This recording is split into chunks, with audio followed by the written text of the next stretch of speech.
Hello. கேக்குது. நான் ஜென்ரலாக இந்த பில்கிரிமேஜ் டூரெல்லாம் ரொம்ப டீடியஸாக இருக்கும்ட்டு கிளம்பவே மாட்டேன். இவரோட இந்த கைலாஷ் யாத்திரா இதெல்லாம் போனார், அமர்நாத் யாத்திரா அதெல்லாம் நான் போகவே மாட்டேன். இது வந்து நாங்கள் ஒரு 20 இயர்ஸ் பேக்கு காசி கயா வரல, காசி அலகாபாத் அயோத்தியா எல்லாம் வந்திருந்தோம். அப்போ பார்த்த அயோத்தியாவுக்கு இப்போ பார்த்த ராமர் டெம்பிளுக்கு எனக்கு வித்தியாசம் பார்க்கணும்னு மெயினாக நான் வந்தது அயோத்தியா.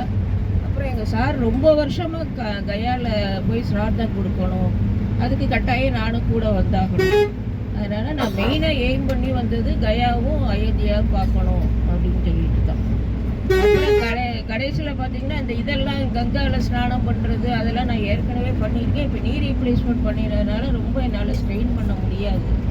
அதனால் கஷ்டமாக தான் இருந்தது. இருந்தாலும் ஒரு வில் பவரில் நான் வந்துட்டேன்.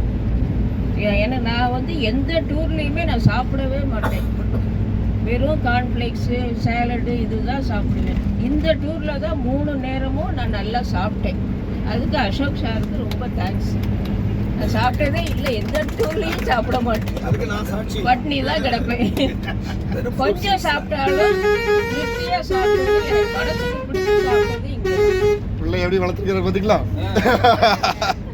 கார்ன்ஃப்ளேக்ஸ் சாப்பிடுவாங்களா? இல்லை சார், எனக்கு வெளியில் போனால் அந்த சாப்பாடு பிடிக்காது. அதனால வந்து டூர் போனாலே நான் அதுதான் ஃப்ரூட்ஸு, வெஜிடபிள் சாலட்டு, கார்ன்ஃப்ளேக்ஸு, அப்புறம் இந்த பட்டர், இது ப்ரெட்டு பட்டர் அதான் சாப்பிட்றேன். அப்புறம் எல்லாம் நான் பார்த்த வரையும் எனக்கு ரொம்ப திருப்தியாக இருந்தது.